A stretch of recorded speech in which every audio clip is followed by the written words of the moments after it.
السلام علیکم ورحمۃ اللہ وبرکاتہ۔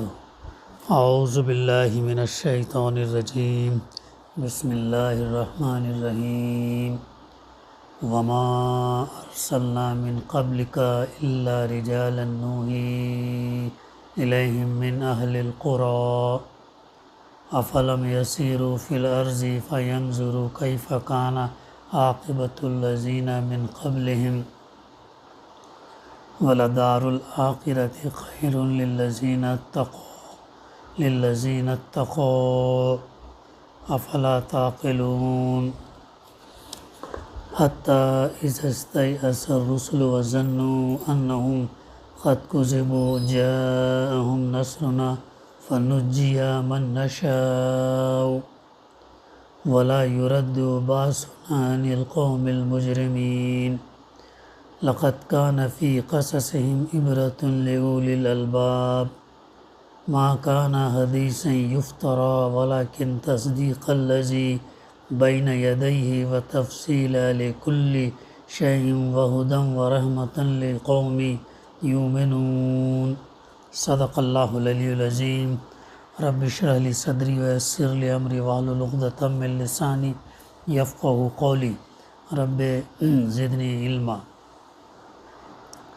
اے محمد صلی اللہ علیہ وسلم، تم سے پہلے ہم نے جو پیغمبر بھیجے تھے وہ سب بھی انسان ہی تھے اور انہی بستیوں کے رہنے والوں میں سے تھے اور انہی کی طرف ہم وحی بھیجتے رہے ہیں۔ پھر کیا یہ لوگ زمین میں چلے پھرے نہیں ہیں کہ ان قوموں کا انجام انہیں نظر نہ آیا جو ان سے پہلے گزر چکی ہیں؟ یقیناً آخرت کا گھر ان لوگوں کے لیے اور زیادہ بہتر ہے جنہوں نے پیغمبروں کی بات مان کر تقویٰ کی روش اختیار کی۔ کیا اب بھی تم لوگ نہ سمجھو گے؟ کیا اب بھی تم عقل سے کام نہیں لوگے؟ پہلے پیغمبروں کے ساتھ بھی یہی ہوتا رہا کہ وہ مدتوں نصیحت کرتے رہے اور لوگوں نے سن کر نہ دیا، یہاں تک کہ جب پیغمبر لوگوں سے مایوس ہو گئے اور لوگوں نے بھی سمجھ لیا کہ ان سے جھوٹ بولا گیا تھا، ایک ہماری مدد پیغمبروں کو پہنچ گئی۔ تو جب ایسا موقع آ جاتا ہے تو ہمارا قاعدہ یہ ہے کہ جسے ہم چاہتے ہیں بچا لیتے ہیں اور مجرموں پر سے تو ہمارا عذاب ٹالا ہی نہیں جا سکتا۔ اگلے لوگوں کے ان قصوں میں عقل اور ہوش رکھنے والوں کے لیے سبق ہے، عبرت ہے۔ یہ جو کچھ قرآن میں بیان کیا جا رہا ہے یہ بناوٹی باتیں نہیں ہیں، بلکہ جو کتابیں اس سے پہلے آئی ہوئی ہیں انہی کی تصدیق ہے اور ہر چیز کی تفصیل اور ایمان لانے والوں کے لیے ہدایت اور رحمت ہے۔ سورہ یوسف علیہ السلام کی تفسیر کا سلسلہ الحمدللہ جاری ہے۔ ابھی ہم نے آیت نمبر 109 سے اختتامی آیت نمبر 111 تک کی تلاوت اور اس کی ترجمانی ہم نے سماعت کی۔ بڑی اہم صورت ہے یہ، جیسا کہ جو ہم ریگولرلی ہم سنتے چلے آ رہے ہیں کہ جو ہے بہت اہم باتیں، سبق آگے بات انشاءاللہ آئے گی۔ آج کی آیات سے پہلے اللہ سبحانہ وتعالیٰ نے جو ہے زمین اور آسمانوں میں کتنی نشانیاں ہیں ان لوگوں کا تذکرہ کیا۔ نشانیوں کے ذریعے سے انسان اللہ کی معرفت، اللہ کو جان سکتا ہے کہ اللہ کون ہے۔ یہ بہت بڑی دلیل، پروف ہے اللہ کے ایگزسٹنس کی، اللہ کے موجود ہونے کی، اللہ کی تخلیق کردہ چیزوں کی اور نعمتوں کی۔ بہت بڑی چیز ہے جو اللہ بار بار اس کا تذکرہ کرتا ہے کہ زمین اور آسمانوں میں ابھی تک کتنی نشانیاں ہم نہیں جانتے، لیکن جو بھی جانتے ہیں بہت اہم ہے۔ ان نشانیوں سے ہمیں سبق لینا چاہیے۔ تو اللہ تعالیٰ فرما رہا کہ ان نشانیوں سے جن پر سے یہ لوگ گزرتے رہتے ہیں اور ذرا توجہ نہیں کرتے، نشانیوں پر سے گزرتے ہیں لیکن توجہ نہیں کرتے ہیں، جانور کی جیسی آنکھ سے دیکھتے ہیں، جانور کی جیسی عقل سے کام لیتے ہیں، بس یعنی دیکھا اندیکھی کر رہے ہیں، اس سے کوئی عبرت نہیں لیتے ہیں۔ کتنے بڑے معجزات ہیں، کتنی بڑی نشانیاں ہیں اللہ تعالیٰ کی اس کائنات کے اندر، آفاق کے اندر، یہ پھر اپنے انفس کے اندر، اپنی جان کے اندر بھی بہت نشانیاں ہیں، بہت نشانیاں ہیں۔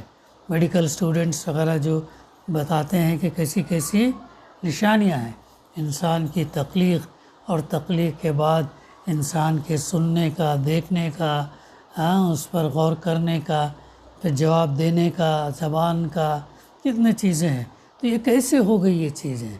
تو اللہ بار بار اس کی طرف جو ہے راہ راست پر لانے کے لیے، ہدایت پر لانے کے لیے انسانوں کو یاد دلاتا ہے، اور توجہ نہیں کرتے۔ توجہ ہم کو کرنا چاہیے، یعنی آنکھ سے جو ہم چیز دیکھتے اس کو عقل سے کام لینا، اس کو ایسے ہی دیکھ لیے گزر گئے نہیں، بلکہ سوچنا اس کے اوپر۔ کان سے جو چیز ہم سنتے، سوچنا اس کے اوپر، عقل سے کام لینا۔ کیا میں نے سنا، میرے لیے کیا اس کے اندر رہنمائی ہے، کیا سبق ہے میرے لیے؟ تو یہ سوچنا، سننا، سمجھنا، دیکھنا، یہ تمام چیزوں کو بصیرت سے، یعنی اللہ نے جو ہم کو حکمت دی، بصیرت دی، علم دیا، اور جو ہے سوچنے سمجھنے کی صلاحیت دی، عقل دی، اس سے کام لینا چاہیے۔ اللہ تعالیٰ آگے فرماتا، ان میں سے اکثر جو اللہ کو مانتے ہیں مگر اس طرح کی اللہ کے ساتھ دوسروں کو شریک ٹھہراتے ہیں، یعنی شرک کرتے ہیں۔ شرک بہت بڑا گناہ ہے۔ اللہ تعالیٰ چاہے تمام گناہ معاف کر سکتا، لیکن شرک نہیں معاف کرے گا۔ اللہ کے ساتھ کسی کو شریک ٹھہرانا، یا اللہ کے برابر لے جا کے ٹھہرانا، اللہ سے اونچا رتبہ دینا، یہ تمام چیزیں کیا ہے؟ شرک ہیں۔ یہ اللہ بڑا ہے، اعلیٰ ہے، اونچا ہے، ایک ہے، بس ایک ہی ہے، اس کے ساتھ کوئی اور نہیں۔ یہ بہت یاد ہے، اس کے ساتھ جو لوگ مانتے لیکن دوسروں کو اس کے ساتھ شریک ٹھہراتے ہیں۔ پھر آلے اللہ تعالیٰ تنبیہ کر رہا، کیا یہ مطمئن ہے کہ اللہ کے عذاب کی کوئی بلا انہیں دبوچ نہ لے گی، یا بے خبری میں قیامت کی گھڑی اچانک ان پر نہ آ جائے؟ کیا یہ لوگ مطمئن ہیں؟ کیا یہ لوگ ان کو سمجھ میں نہیں آتا؟ کیا یہ لوگ غفلت میں ہیں؟ کیا یہ لوگ سو رہے ہیں؟ کیا یہ سستی کاہلی میں ہے کہ اللہ کے عذاب کی کوئی بلا جو انہیں دبوچ نہ لے، اس کا ڈر نہیں ہے؟ قیامت کی گھڑی اچانک آ جائے، اس کا ڈر نہیں ہے؟ قیامت آئے گی تو اچانک ہی آئے گی، جمعے کے دن آئے گی کر کے بتایا، حدیثوں میں جو آتا ہے نا کہ جمعے کے دن آئے گی۔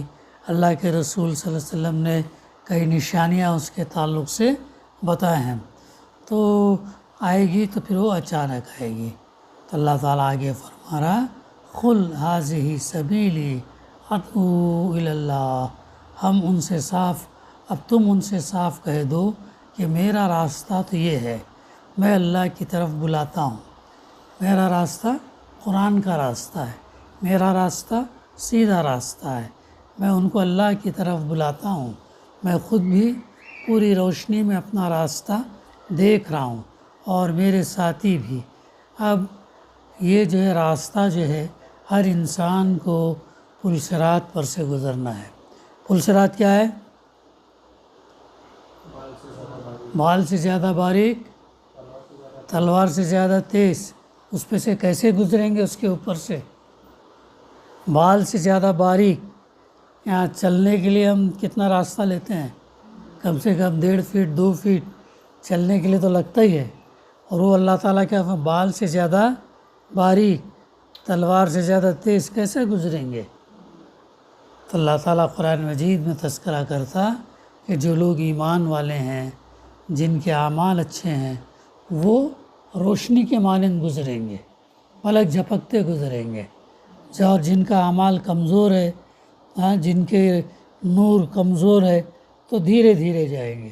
بعض کا نور جو ہے، بعض چونکہ ایمان اور عمل پر نور کا دار و مدار ہے، تو بعض کا نور ان کے قدموں تک ہی رہے گا، دیکھ دیکھ کے دھیرے دھیرے کریں گے۔ تو یہ جو پل صراط ہے، اور جو اس پہ سے گرا تو کہاں گرے گا؟ جہنم میں گرے گا، ایسا ہے معاملہ، اور گزرنا سب کو ہے۔ کیسا ہے سوچ، نیچے اور جہنم کی کھائی ہے، تو سیدھا راستہ قرآن کا راستہ، سیدھا راستہ اللہ کے رسول صلی اللہ علیہ وسلم بتائے سو راستہ۔ پھر آگے اللہ پاک ہے اور شرک کرنے والوں سے میرا کوئی واسطہ نہیں ہے۔ یہاں تک ہمارا مطالعہ ہوا تھا۔ آگے کی آیتوں میں فرمایا جا رہا، اے محمد صلی اللہ علیہ وسلم، تم سے پہلے ہم نے جو پیغمبر بھیجے تھے وہ سب بھی انسان ہی تھے۔ اللہ تعالیٰ نے آپ صلی اللہ علیہ وسلم سے پہلے کئی انبیاء، پیغمبر، رسول بھیجے۔ روایات میں جو بات آتی ہے وہ 1,24,000 یا 1,40,000 انبیاء، پیغمبر اور رسولوں کی بات جو ہے آتی ہے۔ تو تم سے پہلے ہم نے جو پیغمبر بھیجے تھے دنیا میں، اور وہ سب دنیا میں اللہ تعالیٰ نے الگ الگ مواقعوں پر، الگ الگ دور میں، الگ الگ علاقوں میں، الگ الگ زبان بولنے والوں میں اللہ تعالیٰ نے بھیجا تھا۔ اور ان کا پیغام کیا تھا؟ ان کا پیغام بھی وہی تھا جو آج محمد صلی اللہ علیہ وسلم کفار مکہ کو دے رہے ہیں، وہی پیغام تھا۔ جو بھی اور جب پیغمبر آئے تو بعض قوموں نے جو مطالبہ کیا کہ فرشتہ کیوں نہیں بھیجا گیا، نبی کی شکل میں اگر فرشتہ بھیجتے تو جو ہے ہم کو بات سمجھ میں آتی، اور وہ جو ہے معجزات دکھاتا، اور فرشتہ ہوتا تو جو ہے ہم اس کو مانتے۔ یہ مطلب نہیں ماننے کے بہت سارے جو ہے نا وہ ہتھ کنڈے اپنا رکھے تھے وہ لوگ۔ تو اللہ تعالیٰ قرآن مجید میں اس کا جواب کیا دیتا؟ اگر زمین میں فرشتے بستے، زمین میں فرشتے رہتے تو ہم فرشتے کو پیغمبر بنا کر بھیجتے، چونکہ زمین پر انسان رہتے ہیں، تو اس لیے انسان کو اللہ تعالیٰ نے پیغمبر بنا کر بھیجا۔ یہی بات یہاں پر بتائی جا رہی کہ اللہ کے رسول محمد صلی اللہ علیہ وسلم سے پہلے جو پیغمبر بھیجے تھے وہ سب بھی انسان ہی تھے، اور انہی بستیوں کے رہنے والوں میں سے تھے، اور انہی کے بستی میں رہنے والے، انہی کی قوم کے لوگ تھے۔ انہیں الگ دور سے کہیں باہر سے نہیں آئے تھے، انہی میں سے آئے تھے، انہی کے ساتھ رہتے تھے، انہی کی زبان بولتے تھے، اور انہی کے ساتھ اٹھتے بیٹھتے کھیلتے سب کرتے تھے۔ تو انہی بستیوں کے رہنے والوں میں سے تھے، اور انہی کی طرف ہم وہی بھیجتے رہے۔ پیغمبر ایک میں عام انسان میں فرق یہ ہے کہ اللہ تعالیٰ پیغمبر کو وہی بھیجتا، باقی کے انسانوں کو نہیں بھیجتا، تو ان کا درجہ اس سے کیا ہوتا؟ اعلیٰ ہو جاتا، اور وہ وحی کے پابند ہوتے، جیسے وحی ویسے ہی وہ اس پر لوگوں کو سناتے ہیں اور ویسے ہی عمل کرتے ہیں، اور انہی کی طرف اللہ تعالیٰ فرما رہا ہم نے وحی بھیجتے رہے۔ کیوں بھیجا اللہ تعالیٰ نے وحی؟ ہماری ہدایت کے لیے، ہماری اور تمہاری ہدایت کے لیے اللہ تعالیٰ وحی بھیجتے رہے۔ پھر آگے اللہ تعالیٰ فرما رہا، پھر کیا یہ لوگ زمین میں چلے پھرے نہیں ہیں کہ ان قوموں کا انجام انہیں نظر نہ آیا جو ان سے پہلے گزر چکی ہیں؟ یقیناً ہاں۔ اب یہاں پر ایک بہت بڑے مضمون کو 2-3 جملوں میں سمیٹ دیا گیا ہے۔ اس کو اگر تفصیلی عبارت میں بیان کیا جائے تو یوں کہا جا سکتا، یہ لوگ تمہاری بات کی طرف اس لیے توجہ نہیں کرتے کہ جو شخص کل ان کے شہر میں پیدا ہوا اور انہی کے درمیان بچے سے جوان اور جوان سے بوڑھا ہوا، اس کے متعلق یہ کیسے مان لیں کہ ایک روز اللہ نے اسے اپنا سفیر مقرر کر دیا؟ یہ بات ان کو سمجھ میں نہیں آتی تھی۔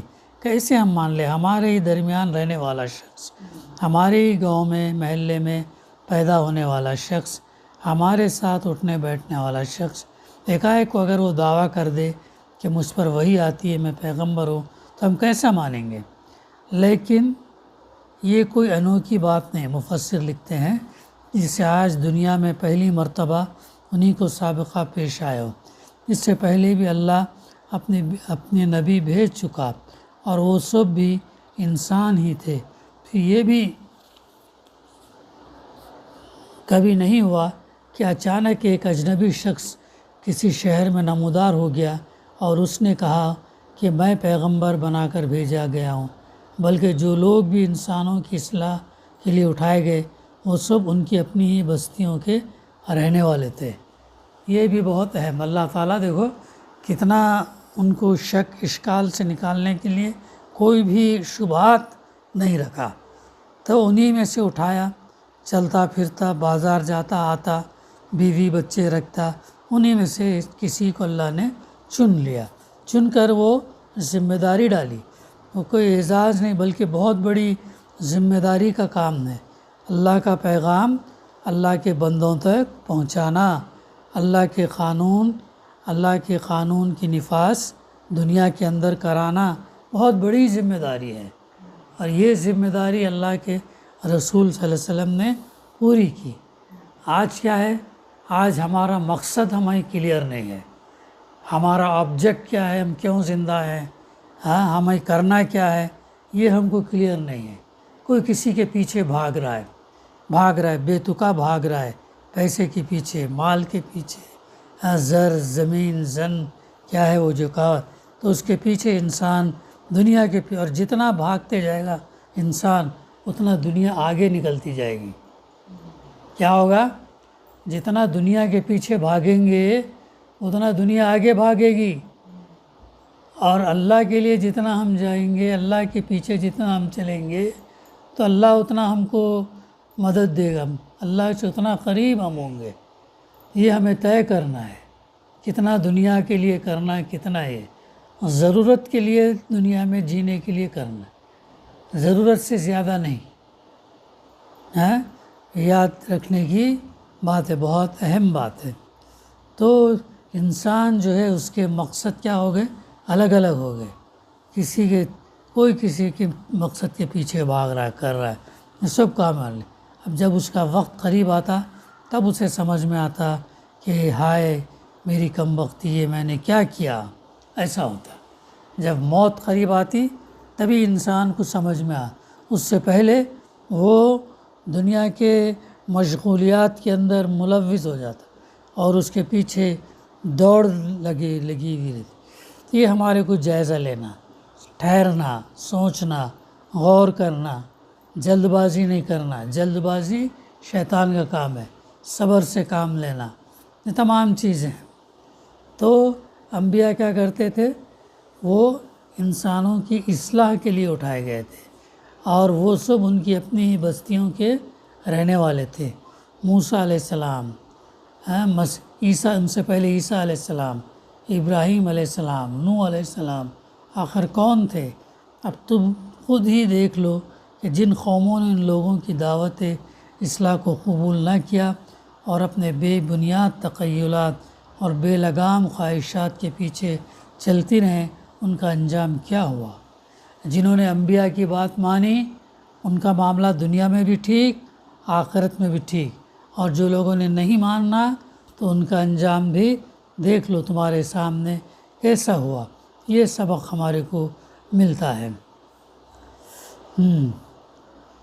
تم خود اپنے تجارتی سفروں میں عاد، سمود، مدین، قوم لوط وغیرہ کے تباہ شدہ علاقوں سے گزرتے رہے ہو۔ اب وہ جو راستہ مکے سے تجارت کے لیے شام کے لیے جاتا تھا، اس راستے میں ہی یہ آبادیاں تھوڑے فاصلے پر جو ہے وہ موجود تھیں، لیکن اب ان کے کھنڈرات باقی ہیں۔ کیا باقی ہے؟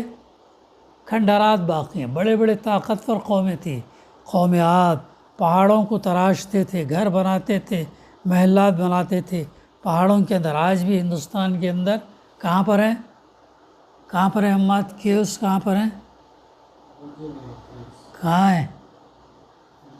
اجنتا ایلورا، یہ بہت مشہور ہے اجنتا ایلورا۔ تو ایسے کہ بڑے بڑے بناتے تھے، تراشتے تھے۔ قوم عاد، قوم سمود، قوم مدین، قوم لوط وغیرہ کے تباہ شدہ علاقوں سے گزرتے رہے ہو، کیا وہاں کوئی سبق تمہیں نہیں ملا؟ کیا جب تم اتنی دور دراز سفر کرتے، پچھلے انبیاء کے بارے میں جانتے، کیا تم کو کوئی سبق نہیں ملا؟ یہ انجام جو انہوں نے دنیا میں دیکھا، یہی تو خبر دے رہا ہے کہ عاقبت میں وہ اس سے بدتر انجام دیکھیں گے۔ اور یہ کہ جن لوگوں نے دنیا میں اپنی اصلاح کر لی وہ صرف دنیا ہی میں اچھے نہ رہے، آخرت میں ان کا انجام اس سے بھی زیادہ بہتر ہوگا۔ تو یہاں پر جو ہے ان قوموں کا تذکرہ کیا گیا جو آپ صلی اللہ علیہ وسلم سے پہلے گزر چکی ہیں، تو ان کا انجام کیا ہوا وہ ہمارے سامنے ہے۔ کفار مکہ سفر کرتے تھے، اس دوران یہ بستیاں جو بھی میں نے تفسیر میں پڑھا وہ ان کو ملتے تھے، تو اس سے کیا تم سبق نہیں لیتے، اس سے عبرت حاصل نہیں کر سکتے، یہ بتایا جا رہا ہے۔ تو پھر آگے اللہ تعالیٰ فرماتا یقیناً آخرت کا گھر ان لوگوں کے لیے اور زیادہ بہتر ہے، یعنی جو لوگ تقوی کی زندگی، تقوی کسے کہتے ہیں افسا؟ پرہیزگاری، خوف خدا، گناہوں سے بچنا، نیکیاں اختیار کرنا، اچھے اعمال کرنا۔ تو جو پرہیزگار ہیں، جو تقوی والے لوگ ہیں، یہ ان کا انجام جو ہے آخرت میں ان کا بہت بہتر، آخرت کا گھر ان لوگوں کے لیے اور زیادہ بہتر ہے جنہوں نے پیغمبروں کی بات، انبیاء کی بات مان کر تقوی کی روش اختیار کی، تقوی پرہیزگاری کا راستہ اختیار کیا، ان کا انجام بہت ہے۔ اختیار کرنے میں کیا نقصان ہے ہمارے لیے؟ ہم بات پرہیزگاری، تقوی، خوف خدا رکھ کر زندگی گزارنے میں تو کیا تکلیف آتی ہے ہمارے کو؟ فن کیا تکلیف آتی ہے؟ اللہ سے ڈرتے ہوئے زندگی گزارنا، اللہ سے نہیں ڈرتے ہوئے زندگی گزارنا، دونوں میں کچھ فرق ہے یا نہیں ہے؟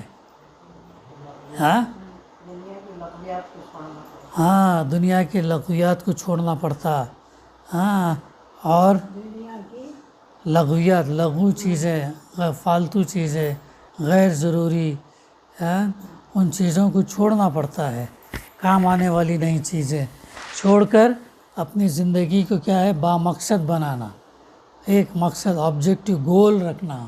ہمارا گول کیا رہنا چاہیے؟ آخرت میں کامیاب ہونا، جہنم کے عذاب سے بچنا، یہ ہمارا گول رہنا چاہیے، ہمارا مقصد۔ اب اس کے لیے جو کرنا ہے یہ کتاب ہم کو بتاتی، خود بھی اپنے آپ کو سدھارنا، سب سے پہلے میں خود، پھر اس کے بعد میں اپنے بیوی بچے، پھر بھائی بہنہ، پھر خاندان، پھر معاشرہ، ایسا سے ہے۔ تو اپنے آپ کو جو ہے اس سے لغویات، غیر گناہ، برائیاں، ان گندی چیزیں، ان تمام سے جو اپنے آپ کو بچانا اور ہر چیز کا جواب دہی سمجھ کر جو ہم اپنی زندگی گزارنا۔ تو اللہ تعالیٰ ان لوگوں کے بارے میں ان کہتا ہے کہ آخرت میں ان کا انجام جو ہے بہت زیادہ بہتر ہے، اور اللہ جو کہتا ہے وہ جو ہے اس کی خلاف ورزی نہیں کرتا، وہ جو ہے جو کہتا ہے وہ کرتا ہے۔ اللہ کا وعدہ سچا ہے، اللہ کا وعدہ پکا ہے۔ تو پیغمبروں کی بات مان کر جنہوں نے تقوی کی روش اختیار کی، ان کا انجام جو ہے بہت اچھا ہے۔ پھر آگے اللہ تعالیٰ آیت کے اختتام میں افلا تعقلون، کیا تم عقل سے کام نہیں لیتے؟ کیسا جھنجھوڑ رہا ہے دیکھو اللہ تعالیٰ۔ ہم کیا کرتے، رکھ کے بیٹھ جاتے عربی کو، تفسیر کو، قرآن کو پڑھتے نہیں ہم لوگ۔ تو ایسے ایسی چیزیں اس کے اندر ہیں کہ جو ہے انسان پچھتائے گا۔ ایک دنیا کی زندگی ہمارے لیے کیا ہے، امتحان ہے اور مہلت ہے، جو مہلت ملے ہم اس کو جو ہے یہ کرنا، استعمال کرنا، تھوڑا تھوڑا پڑھنا، تھوڑا تھوڑا ناظرہ پڑھنا، ترجمے سے پڑھنا، تفسیر سے پڑھنا۔ جتنا ہم پڑھیں گے، جتنا ہم غور فکر کریں گے، اتنا ہمارا ایمان جو ہے مضبوط ہوگا۔ ایمان جب مضبوط ہوگا تو پھر اس کا اظہار عمل میں ہوگا۔ تو کیا اب بھی تم لوگ سمجھو گے نہیں، عقل سے کام نہیں لوگے؟ کیا تم جو ہے سمجھداری سے، حکمت سے کام نہیں لے سکتے؟ سوال کر رہا اللہ تعالیٰ۔ پھر بتایا یعنی پہلے پیغمبروں کے ساتھ بھی یہی ہوتا رہا کہ وہ مدتوں نصیحت کرتے رہے، لوگوں نے سن کر نہ دیا۔ لوگوں کا معاملہ کیا ہے؟ نہیں سننے کا نہیں۔ اب وہی اپنا دل جیسا چاہتا، اپنا نفس جیسا چاہتا، اپنا معاشرہ جیسا چاہتا، ویسے اس راستے پہ چلنا۔ اگر وہ غلط چل رہے تو پھر وہ غلط انجام ہو، صحیح چل رہے تو اللہ کا شکر ہے اس کا انجام جنت ہے۔ تو یہ ہمیں دیکھنا چاہیے، جائزہ لینا چاہیے ٹھنڈے دماغ سے، صبر سے، کیا ہماری زندگی ہے، کیسے ہم گزار رہے ہیں، کیا ہے، ہمیشہ رہنا تو نہیں ہے، ایک دن جانا ہے، جائیں گے تو اللہ کے سامنے کس منہ سے ہم ٹھہریں گے، کیا ہم جواب دیں گے؟ جواب دینے کی پوزیشن میں تو ٹھیک ہے، نہیں تو پھر اس کے اوپر ہمیں غور کرنا ہے اور سدھارنے کے تدارک جو ہے استعمال کرنا ہے، سدھارنے کے یہ کرنا ہے۔ آگے فرمایا جا رہا اور لوگوں نے سن کر یہاں پر سن کر نہ دیا، یہاں تک کہ جب پیغمبر لوگوں سے مایوس ہو گئے اور لوگوں نے بھی سمجھ لیا کہ ان سے جھوٹ بولا گیا تھا، ایک ہماری مدد پیغمبروں کو پہنچ گئی۔ پھر جب ایسا موقع آ جاتا تو ہمارا قاعدہ یہ ہے کہ جسے ہم چاہتے ہیں بچا لیتے ہیں، اور مجرموں پر سے تو ہمارا عذاب ٹالا ہی نہیں جا سکتا۔ اس کی کیا ہے، اس میں تشریح اس کی ہے، جب وہ لوگوں نے جو ہے یہاں تک کہ جب پیغمبر لوگوں سے مایوس ہو گئے، کون تھے وہ جو مایوس ہو کر چلے گئے تھے؟ کون سے نبی تھے لوگوں سے مایوس ہو کر چلے گئے؟ یونس علیہ السلام، کل ہی تو سن رہے تھے، یونس علیہ السلام۔ تو یہ نا امید ہو کر جو ہے وہ اللہ کے حکم سے پہلے بستی چھوڑ کر چلے گئے۔ تو جو عذاب بستی پر آنے والا تھا کس پر آیا؟ یونس علیہ السلام پر۔ سمندر میں گئے، کشتی میں بیٹھے، موجیں بڑی بڑی آنے لگی، تو ملاح نے ایک آدمی کو نکالنا تو خرہ ڈالا گیا، 3 دفعہ ان کا نام آیا۔ تو پھر سمندر کشتی میں سے جب کودے نیچے ڈالا گیا ان کو، تو مچھلی نے ان کو نگل لیا، اتنے دن تک رہے۔ پھر وہاں پہ انہوں نے کیا دعا پڑھی؟ لا الہ الا انت سبحانک انی کنت من الظالمین۔ یہ دعا اللہ تعالیٰ، اللہ کے رسول صلی اللہ علیہ وسلم فرمائے گئے، اگر یہ دعا نہیں پڑھتے تو قیامت تک، یعنی جب تک اس کی حیات ہے اس وقت تک مچھلی کے پیٹ میں رہتے۔ یہ ہے اللہ، یہ ہے کن فیکن، ہو جا اور چیز ہو جاتی ہے۔ نوح علیہ السلام 900 سال تک لوگوں کو دعوت تبلیغ کرتے رہے، لیکن کم ہی لوگ ایمان لائے، 80 لوگ، یعنی اتنی لمبی مدت تک کامیں کرتے رہے۔ لیکن نوح علیہ السلام جب مایوس ہو گئے اور لوگوں نے بھی سمجھ لیا کہ ان سے جھوٹ بولا گیا، اس وقت ایکسٹریم پوائنٹ پر اللہ کی مدد پہنچتی ہے، اللہ دیکھنا چاہتا ہے، آخری موقع پر جو اللہ اپنی مدد پہنچا تھا، تب ہماری مدد پیغمبروں کو پہنچ گئی۔ پھر جب ایسا موقع آ جاتا تو ہمارا قاعدہ یہ ہے کہ جسے ہم چاہتے ہیں بچا لیتے ہیں، اور مجرموں پر سے تو ہمارا عذاب ٹالا ہی نہیں جا سکتا۔ یہ ہے وہ بات یہاں تک۔ اب اس کے بعد آخری آیت جو ہے وہ بھی بہت اہم ہے، اگلے لوگوں کے ان قصوں میں عقل اور ہوش رکھنے والوں کے لیے عبرت ہے۔ یہ قصے کو کیا کہا گیا تھا شروع میں؟ احسن القصص، بہترین قصہ ہے یہ۔ نہیں، یوسف علیہ السلام کا، یوسف علیہ السلام کا قصہ جو ہے بہت بہترین ہے۔ اس میں کئی سبق ہم کو اس پر ملتے ہیں، جیسا جیسا ہم پڑھتے جائیں سمجھتے جائیں ویسے ویسے جو ہے ہم کو کیا ملتے ہیں، اس سے سبق ملتے جاتے ہیں۔ تو بڑا سبق ہم کو اس سے کیا ملتا ہے؟ اس سے بڑا سبق ہم کو یوسف علیہ السلام کے قصے سے کیا ملتا ہے؟ تقویٰ، صبر کی زندگی اگر ہم گزاریں گے تو اللہ تعالیٰ جو ہے پھر ہمارے غیر محسوس طریقوں سے، تدبیروں سے اپنی بات کو پورا انجام دیتا ہے۔ تقویٰ بہت امپورٹنٹ ہے، صبر، استقامت، ڈٹے رہنا۔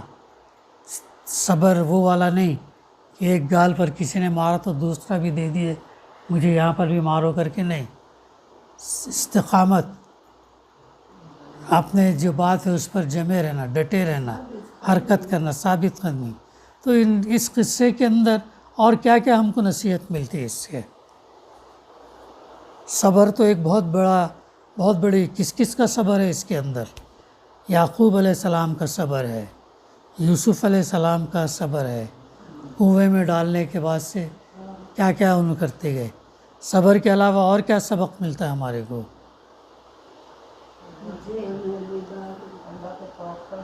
اللہ پر توکل ملتا، اللہ پر توکل، اللہ کے بھروسے پر کرنا۔ اور کیا سبق ملتا؟ بھروسہ، اللہ پر بھروسہ کرنا ہر حال میں۔ خبروں کی جو تعویل ہے وہ کیا خود کی نہیں ہے بلکہ اللہ کی دی ہوئی ہے، وہ یہ بہت اہم ہے۔ خبروں کی خوابوں کی تعبیر بتانا، تعویل دینا، یہ اللہ کا دیا ہوا علم ہے، ذاتی علم نہیں ہے۔ تو ہم کو کیا سبق ملتا ہے اس سے؟ جو کچھ بھی اللہ نے ہمیں دیا ہے، ہم نے صلاحیت اچھی چیزوں کی، وہ ہماری نہیں ہے بلکہ اللہ کی دی ہوئی ہے، اللہ کی دی ہوئی صلاحیت ہے، اللہ کا دیا ہوا مال ہے، اللہ کی دی ہوئی رحمت ہے، فضل ہے۔ تو جو کچھ بھی دیا ہوا ہے، تو بار بار یوسف علیہ السلام کیا کہتے؟ یہ میں نہیں کہہ رہا ہوں، کیا کہتے ہیں زندان کے ساتھیوں سے؟ میرے پروردگار کی طرف سے عطا کردہ علم ہے یہ۔ اللہ کی دی ہوئی عنایات ہیں جو میں بتا رہا ہوں، یہ ہے۔ نہیں، ادھر فرعون کے دربار میں اور زندان گئے، پھر کہاں دیکھے نہیں آپ فرعون، دربار میں ہی چل رہا تھا نا، دربار میں ہی تو چل رہا تھا نا۔ وہ کاہنوں کو، پنڈتوں کو شکست دی نا انہوں نے، اور آگے اور شکست دیتے ہو۔ کیا شکست دیے؟ تو جو ہے کئی خداؤں کو ماننے کے مقابلے میں ایک خدا کو ماننا، شرک نہیں کرنا، شرک انجام برا ہے، یہ دیتے۔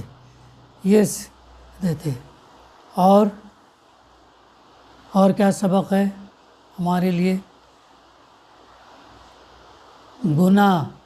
گناہ کرنے کا آئے تو ہم بچ جانا چاہیے۔ عزیز مصر کی بیوی نے جب گناہ کے لیے بلائی تو انہوں نے جو ہے کیسے بچ کر کے جو ہے بھاگے، اور اپنے آپ کو راہ حق پر جمے رہنے کے لیے زندان، جیل کو پسند کیا، جیل کو پسند، نہ کہ محل کی زندگی۔ اگر خواہش پوری کرتے تو محل کی زندگی میں رہتے، آسائش آرام میں رہتے، لیکن دیکھو کیسی زندگیاں ہوتی ہیں انبیاء علیہ السلام کی، ایسے قربانی دیتے ہو لوگ، کتنی قربانی دیتے، اور عین نوجوانی کے 15-20 سال جو جیل، 12-15 سال یا 17 سال جو جیل میں کاٹتے ہو عین نوجوانی کے، کتنی یہ ہے، کتنا بڑا سبق ہمارے لیے ہے کہ گناہ کو چھوڑ کر جو ہے ہم اچھے راستے کو اختیار کرنا، اور اس اچھے راستے پر ہم کو جو اذیت ملی، تکلیف ملی، پریشانی، مصیبت آئی تو اس کو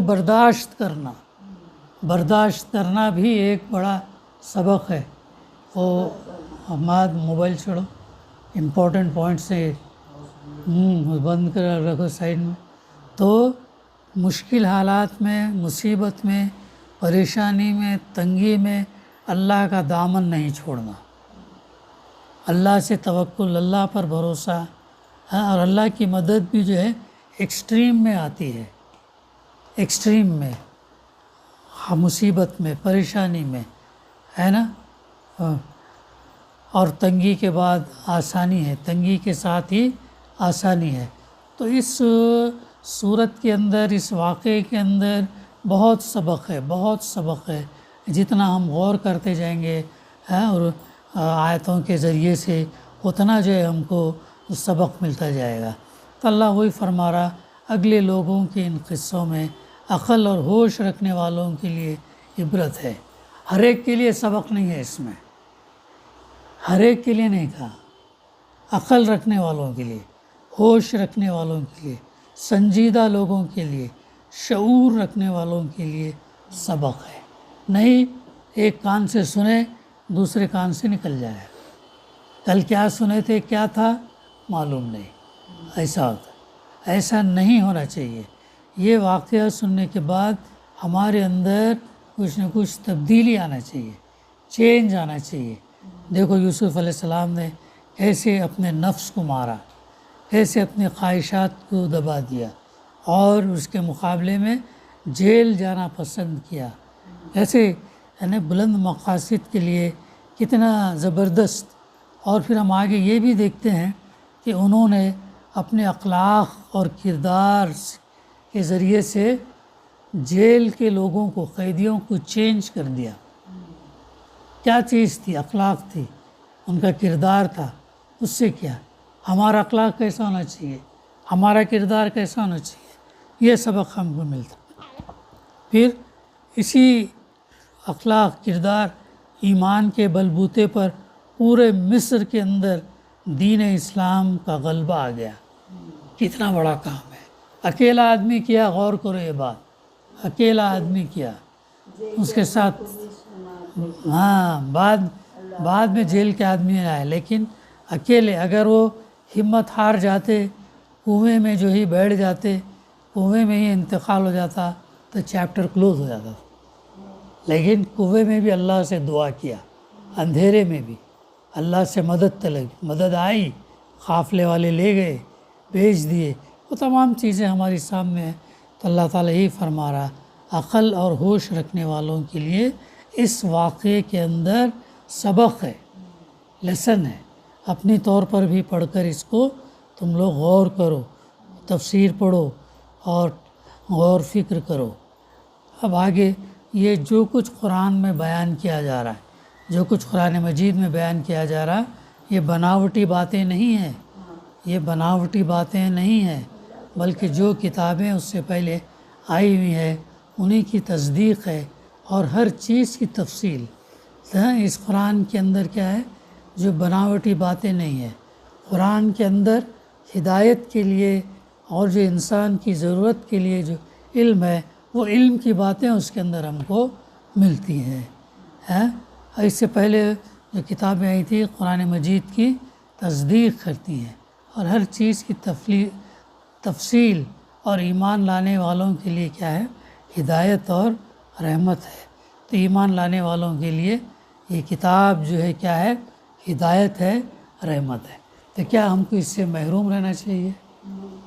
کیا کرنا چاہیے پھر؟ ہدایت اور رحمت، ہاں، پڑھ کے عمل۔ تو ہم کتنا پڑھتے، کتنا عمل کرتے ہم؟ تھوڑی دیر زیادہ ہو جاتی تو درس برداشت نہیں ہوتا، ہاں تھوڑا لو یہ کرو، ایسا پھر ہمارا یہ ہے ایمان ہے، ایسا ہمارا عمل ہے۔ تو اور اللہ سے دعا کرنا کہ اللہ تو ہم کو ہدایت اور رحمت قرآن مجید کے ذریعے سے عطا کر۔ تو اسی کے ساتھ سورہ یوسف علیہ السلام کی تفسیر کا اختتام ہوا چاہتا ہے۔ انشاءاللہ آئندہ ہم دوسری صورت لیں گے۔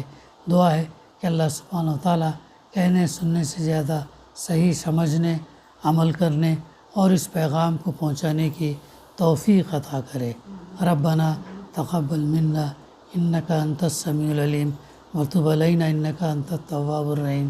صلی اللہ تعالیٰ علی خیر خلقہ وعلی آلہ وصحبہ اجمعین والحمد للہ رب العالمین۔ اس کے بعد کون سا ہے؟